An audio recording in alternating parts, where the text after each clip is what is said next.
ইরানে আমেরিকা ও ইসরায়েলের হামলার পর সংঘাত ছড়িয়ে পড়েছে উপসাগরীয় অঞ্চলে। শুধু প্রাণহানিই নয়, ধ্বংস হচ্ছে শত শত কোটি ডলারের সামরিক সরঞ্জামও।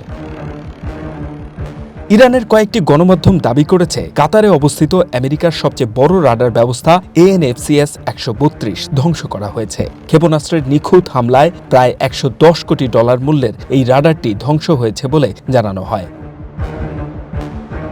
IRGCর জনসংযোগ বিভাগের উদ্ধৃতি দিয়ে বলা হয়েছে, আল উদেইদ বিমান ঘাঁটিতে থাকা এই রাডার 5000 কিলোমিটার দূর পর্যন্ত লক্ষ্যবস্তু শনাক্ত করতে পারত।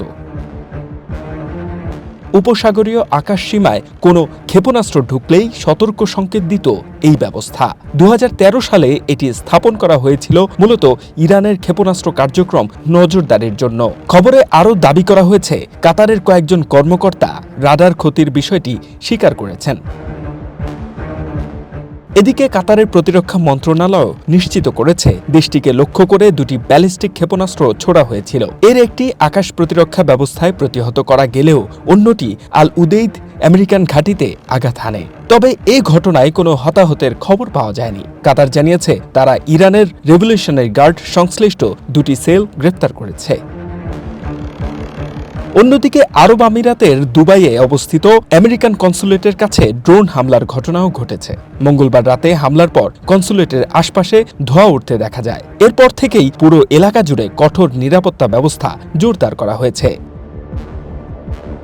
এছাড়া ইসরায়েল লক্ষ্য করে মঙ্গলবার সন্ধ্যায় আবারও দফায় দফায় ক্ষেপণাস্ত্র হামলা চালিয়েছে ইরান। দেশটির প্রভাবশালী ইসলামী বিপ্লবী গার্ড কোর এই তথ্য নিশ্চিত করেছে।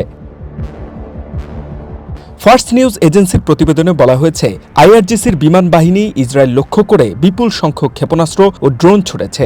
একে অপারেশন ট্রু প্রমিস 4-এর 16তম ধাপ হিসেবে অভিহিত করেছে ইরান।